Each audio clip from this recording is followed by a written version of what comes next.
Fitoeram-pako misa 300 amin'ireo 700 isa no feno fako isan'andro eto Antananarivo renivohitra ary tsy maintsy atao ny fanesorana izany. Misa 3 kosa ireo teboka mainty na ireo ahitana fako mihoatra sy miparitaka manerana ny arabe ho ny nambarany Tale General ny SMA. Ho ampiasaina avokoa hoy izy ireo fitaovana vaovao avy any amin'ny firenena Japonais ary asa andro manalina ny piasa anala ny fako mba anatratrarana ny folo andro izay fanamby napetraky ny filohampirenena analana ireo fako eto Antananarivo renivohitra.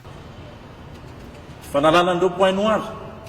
sy ny fakalanandreo fako miparitaka amin'ireo toerana 700 ireo no tanderahan'ny SMA.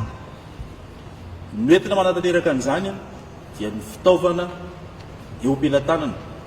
misy ny teo aloha fa indrindra koa ireo azo tamin'ny fiaramiasa japonais. Ireo point noir ireo dia anaovana opération andro sy alina ary ametrahana ireo baka vaovao izay eo ampelantanana mba hampitombona ny fahafahana maka azy isan'andro ka hampadio ny tanànatsika.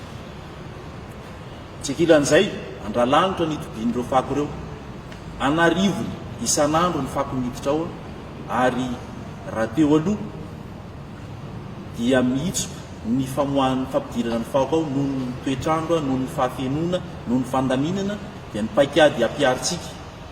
mba hisoroana an'izany amin'ny fanalana ny fakotsika ity dia ny fampiasana ny fitaovana avy any japonais ihany koa ny pelle mécanique izay andaminana ny fako ao anatin'ny toeran'io. Anao manandrify azy ny SMA ary manome toky fa adio ny tanànatsika. Sika rehetra ny ara isalahy amin'izany fa ny SMA dia taona ny fako andro sy alina mandritra ny folo andro ity. Nanambara moa ny filohan'ny délégation manokana ana Antananarivo renivohitra Richard RAMANAMBITANA fa mba ho fampanandraisana anjara ny vahoaka amin'ny fanajana ny fahadiovana dia tokony ajaina ny CMS na ny code d'hygiène makasika ny fotoana fanariana ny fako. Eo ihany koa ny fanavahana ireo fako izay azo ariana ao anatin'ny dabapako. Ny 10 anatin'ny code municipal d'hygiène dia milaza fa ny ordure ménagère ihany no azo ariana ao fa raha vao mipoitra an'izay izany hoe le fako madinika ao an-trano reny ataontsika akaohatsika ohatra hoe hoditra voatabia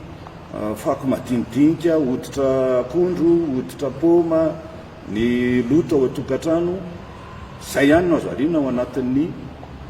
baka ordure ny commune urbaine d'Antananarivo. Fa ny code municipal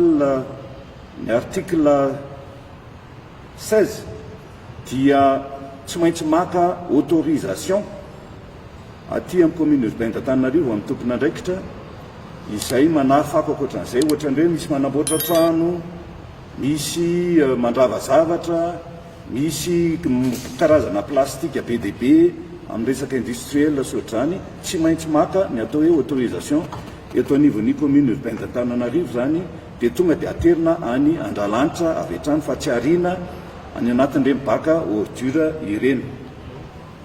Fanamafisana ny fanalana ireo fako dia nilaza ny PDS Antananarivo renivohitra fa isany taxe force manokana ampafantatra ireo toerana ahitana ireo fako mitobaka. Apetraka ihany koa ny GPS amin'ireo camion lehibe mba anaraha-maso ny asa ataon'izy ireo. Fa ny isan'ny fanapahan-kevitra noraisina nanomboka androany ihany koa dia isy ny atao hoe task force eto anivon'ny commune urbaine d'Antananarivo, ekipa maromaro manome ny information ao anatina numéro vert dia any amin'ny ataontsika hoe le fako misavovona isaky ny arrondissement zany hoe isaky ny arrondissement zany dia isy ekipa manome information amin'ny mbola fisiny reny le fako reny ao anatin'ity 5 andro farany ity mba hahafahana miara-miasa amin'ny zareo amin'ny SMA na société municipale d'hygiène. Ny zavatra tsara ho ampitaina ihany koa ao anatin'ny fiarah-miasa amin'ny SMA na ny société municipale d'assainissement izay taritin'ny Tale General sy ny ekipany dia misy ny atao hoe GPS araka ny lazain'ny filohampirenena zany manaraka an'ireo camion vaovao azontsika tamin'ny firenena japonais ireo zany dia misy GPS mandeha manaraka an'ireny zany amin'ny circuit mandrapatonga ny andralanitra sy ny fiverenany makany amin'le site any amin'le fakana ny fako zany any amin'ny toerana misy ny fako tsirairay avy.